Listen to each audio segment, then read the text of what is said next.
சாம்ராட் ஆன்மீக நேயர்களுக்கு வணக்கம். பங்குனி மாத ராசி பலன்கள் வரிசையில் நம்ம பார்க்க போற ராசி வந்து காலபுருஷ தத்துவத்தில் 8வது ராசி.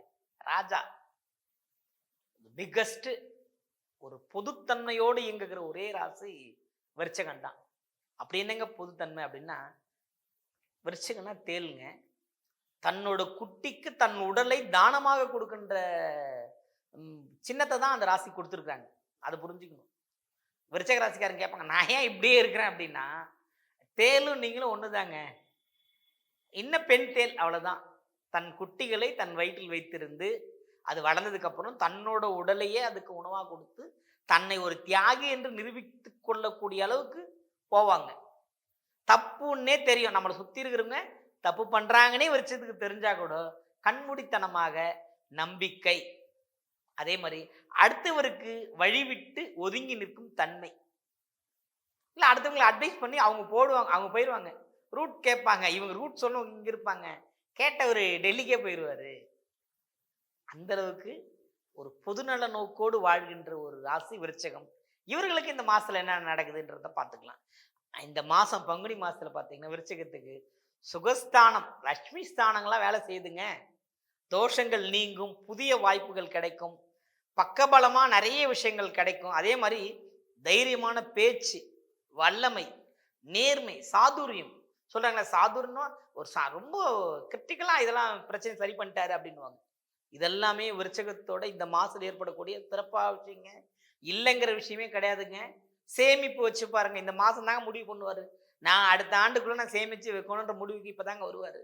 இன்சூரன்ஸ் போறது பிடிக்காது, சேர்த்து வைக்கிறது பிடிக்காது, எல்லாம் கடவுள் பார்த்துக்குவாருன்னு சொல்லிக்குவாங்க. கடைசியில எதுவுமே வச்சிருக்க மாட்டாங்க.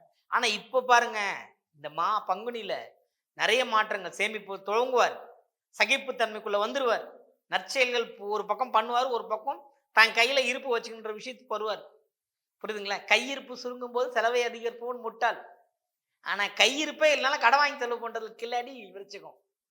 அப்போ இந்த விருச்சகாரங்க இந்த மாசத்துல ஜெயம், வெற்றி, தனவரவு, வாக்கு, மறைமுகமாக பணம் பொருளை ஈட்டுகின்ற தன்மை. சட்டவிரோதமா கூட இருக்கலாம், ஆனா பணம் தான் வாழ்க்கைன்னு புரிய வச்சுட்டார் இல்லையா கடவுள். அதை இந்த மாசம் உங்களுக்கு எல்லாமே கிடைக்குங்க. வேலையில கவனமா இருங்க. நிறைய விஷயங்கள், தாயை வந்து கவனமா பார்த்துங்க. தாயார் உடல்நிலை கவனம். ஏன்னா நீங்க என்ன கொடுத்தாலும் தாய்க்குள் ஒன்று புகழ்ந்து சொல்ல போறதில்ல. இருந்தாலும் பெற்ற தாயை எந்த அளவுக்கு நீங்க வணங்குறீங்களோ அப்போ கொஞ்சம் பிரச்சனையிலேருந்து விடுபடுவீங்க. புரியுதுங்களா? உங்களை விருச்சகம் என்ன செய்யும், பாக்கெட்ல காசு இருக்க வரலும் இந்த புடவை அம்மாவுக்கு பிடிக்கும்னு நினைக்கும், இந்த பொருள் அம்மாவுக்கு பிடிக்கும்னு நினைக்கும், ஆனா வாங்கி போய் கொடுக்காது. காசு இல்லாத போது அதெல்லாம் நினைச்சு பார்ப்பாங்க. அப்போ அவங்களுக்கு தெரியும், அப்பதான் காசு இருக்கும்போது ஒன்று வாங்கி போய் கொடுத்துடணும். அவங்க நம்ம வாழ்த்துறாங்க, வாழ்த்தெல்லாம் பார்க்கக்கூடாது. தாயை நீங்கள் எந்த அளவு நெருங்குகின்றீர்களோ அந்த அளவுக்கு பிரச்சனைகள் உங்களுக்கு தீரும். அதுவும் இந்த மாதத்தில் பூர்வீக சொத்துக்களில் இருந்த பிரச்சனைகள் முடிவுக்கு வருவதற்கான ஒரு வாய்ப்புகள் உண்டு. போதுங்களா? காதலும் கைகூடும். காதல்னா 18 வயசுல ஒரு காதல் இருக்குங்க, 26ல ஒரு காதல் இருக்குங்க, 32ல ஒரு காதல் இருக்குங்க, 44ல ஒரு காதல் இருக்கு, 52லயும் காதல் இருக்கு, 60லயும் இருக்கு. ஆசை 60 வரை. புரியுதுங்களா? எந்தெந்த வயசுல எந்தெந்த விஷயமான காதல் வேண்டுமோ அந்தந்த காதலும் இந்த காலத்தில் நிறைவேறும். முறையற்ற காதல் வெற்றி பெறாது. ஏன்னா இங்க அதுக்கு நம்ம வேலை இல்லை. காரிய சித்தி, நிறைய விஷயங்களை நீங்க ஜெயிப்பீங்க. அதுவும் இந்த மாசம் வந்து பார்த்தீங்கன்னா 25/3/2026 இருந்து 27/3/2026 சந்திராஷ்டிரம். சந்திராஷ்டிரம் வந்து உங்களுக்கு பெரிதா எந்த காலமும் பாதிச்சு கிடையாது. ஆனா இருந்தாலும் இந்த சந்திராஷ்டிரமத்துல மட்டும் கொஞ்சம் கவனமா இருங்க. ஏன்னா இது புதன்கிழமை தொடங்கி வெள்ளிக்கிழமை முடியுது. இந்த நாட்கள்லையும் கொஞ்சம் வித்தியாசம் இருக்கு இல்லையா? நம்ம புதன்கிழமைங்கிறது வாரத்தோட நடுவில் இருக்க ஒரு நாள், வெள்ளிக்கிழமைங்கிறது அந்த வீக் எண்டுக்கு முன்னாடி நம்ம சம்பாதிக்க வேண்டிய காலம். இப்போ இதுல இருந்து கொஞ்சம் சிக்கல்ல இருந்து விடுபடுறதுன்னா ஒன்றும் இல்லைங்க, ஒரு பெண் தெய்வத்துக்கு ஒரு கற்பூரம் ஏற்றி சூடம் பண்ணிட்டு, அம்மா என்ன இந்த நாளில் நான் சொல்கின்ற வார்த்தைகளை எனக்கு கவனமா இருக்க வை, போதும், சிறப்பா இருப்பீங்க. புரியுங்களா? இன்னும் நான் நல்லபடியா இருக்கிறது ஏதாவது ஒன்று சொல்லுங்க. எல்லாம் நல்லா சொல்றீங்க, எல்லாத்துக்கும் ஒரு தீர்வு சொல்லுங்க. நான் எப்பவுமே நல்லா இருக்கணும் அப்படின்னா தாமிரபரணி ஒட்டி நிறைய நவ ஆலயங்கள் இருக்கிறது. அதில் பார்த்தீங்கன்னா உச்சிஷ்ட மகா கணபதி, உச்சிஷ்ட கணபதினு சொல்லுவாங்க, நீலாதேவி. விருச்சிகத்துக்கு இது வந்து லைஃப் டைம் பரிகாரங்க. சொல்றாங்க லைஃப் டைம் அச்சீவ்மெண்ட் பண்ணக்கூடிய பரிகாரம், லைஃப் டைம் சேலஞ்சுங்க. இந்த பரிகாரம் சொல்ல மாட்டாங்க. அங்க நீலாதேவியும் உச்சிஷ்ட கணபதியும் இருக்கு. மாந்திரிகத்தில் ஜெயிக்கணும்னா நீலாதேவியை பிடிக்கணும், தாந்திரிகத்தில் ஜெயிக்கணும்னா நீலாதேவி பிடிக்கணும். எல்லா விஷயத்திலையும் தாந்திரிகம் மாந்திரிகங்கள் பிளஸ் வாக்கு வன்மைகள் வேணும்னா உச்சிஷ்ட கணபதியை பிடிக்கணும். உச்சிஷ்டம்னா எச்சில். எத்தனை தீட்டு கிடையாதுங்க, எதுக்குமே தீட்டு கிடையாதுங்க அவர்கிட்ட. சுடுகாட்டு பக்கத்திலே இருக்குங்க அந்த கோயில். அவர் பிடிங்க, ஜெயிக்கலாம். இந்த மாசம் வந்து ரொம்ப பிரசித்தமா ஜெயிக்கக்கூடிய வாய்ப்பு வேணும். இதுக்கப்புறம் நான் ஜெயிக்கணும் அப்படின்னா இந்த கோயிலை விட்டுறாதீங்க.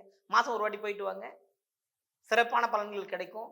அதுவும் அங்க போனீங்கன்னா புளி சாதம், எப்பவுமே நம்ம உணவு தானம் இல்லாம எதுவும் செய்யறதில்ல.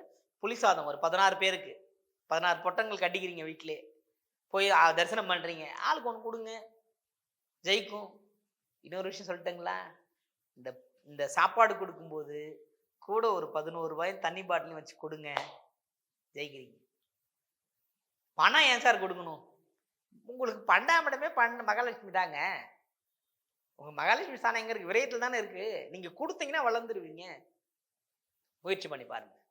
இந்த மாசத்துல இருந்து முடிவு எடுத்துங்க. இந்த பதிவை நீங்க கேட்கிற ஒவ்வொரு விருட்சகமும் பூர்வ ஜென்ம புண்ணியம் இருந்தால் மட்டும்தான் இந்த பரிகாரமே தெரியும். யாரும் எல்லாரும் சொல்ற மாதிரி நம்ம சொல்றது, நாம கண்டு உணர்ந்ததை தான் உங்களுக்கு சொல்லிட்டு இருக்கோம். புரியுதுங்களா? கண்டு உணர்ந்ததை சொல்வதுதான் சொல்றாரு நம்ம வாரியார் சாமி. சில கருவிகள் உடம்புல நமக்கு 5 விதமான கருவி இருக்கு. ஒன்று சென்று பற்றும் கருவி. எது? கண்ணு. புரியுதுங்களா? நமக்கு வருது. அப்ப அது இதுதானே அந்த கருவி. உங்க காதில் விழுந்தாவே போதுங்க. அப்ப விழுந்துருச்சா, இந்த பலனுக்குள்ள போங்க, வெற்றி நிச்சயமா ஜெயிக்கலாம் இல்லையா? அதுவும் எவ்வளவு துன்பத்தில் இருந்தாலும் விருட்சகம் இந்த பரிகாரத்தை செய்யும்போது மீண்டு வரும் என்பதை திண்ணமாக உரைத்துக் கொள்கிறேன். விருட்சகராசி அன்பர்களுக்கு மீண்டும் ஒரு முறை சந்திக்கும் வரை உங்களுக்கான இந்த பரிகாரத்தை செஞ்சு நீங்க ஃபீட்பேக் கொடுங்க. நிறைய ஃபோன் கால்ஸ் வருது. அதெல்லாம் ரொம்ப பெரிய விஷயம். உடனே அவங்களுக்கு ஒரு ஆதரவு கிடைக்கிறது. அதுவும் சாம்ராட்டின் வழியாக எனக்கு நிறைய புதிய நபர்கள் அறிமுகம் உண்டு. புதிய வாடிக்கையாளர்கள் நிறைய என்கிட்ட வந்து ஜோதிடம் பார்க்க வந்துகிட்டே இருக்காங்க. என்னோட கன்சல்டிங் பீஸ் என்னோட நம்பர் அதில் வருது. நீங்க பேசுங்க. உங்கள் வாழ்க்கை மாற்றுகின்ற விதையை சொல்லி தரப்படும். வாழ்க்கை மாறுங்க.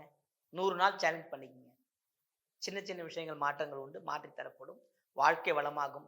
ஏன் இந்த விருட்சகத்துல போய் என்னோட விஷயத்த சொல்றேன்னா, விருட்சகம்னா எல்லாத்தையும் அலசி ஆராய்ந்து நன்மை எடுத்துக்கொள்ளக்கூடிய ராசி. ஏன்னா உங்களை வந்து பொதுத்தன்மையா ஒரு தியாகின்னு சொல்ல வரல, எல்லாத்தையும் தெரிஞ்சுக்குங்கன்னு சொல்ல வர, வேற ஒன்றும் கிடையாது. இந்த மாதம் உங்களுக்கான மாதம், உங்களுக்கான வாழ்க்கையை தேர்ந்தெடுக்கின்ற மாதம், பரிகாரத்தை தேர்ந்தெடுக்கிற மாதம். இனி அடுத்து வருகிற சித்திரை உங்களுக்கு புத்தாண்டுல பல முன்னேற்றங்கள் கிடைக்கணும். நிறைய இருப்புகள் வந்து சேரணும். மகிழ்ச்சியாகவும் வாழ்க்கை வளமுடனும் வாழ எல்லாம் வல்ல ஏக இறைவனை பிரார்த்தித்துக் கொள்கிறேன். வாழ்க வளமுடன், வாழ்க வையகம்.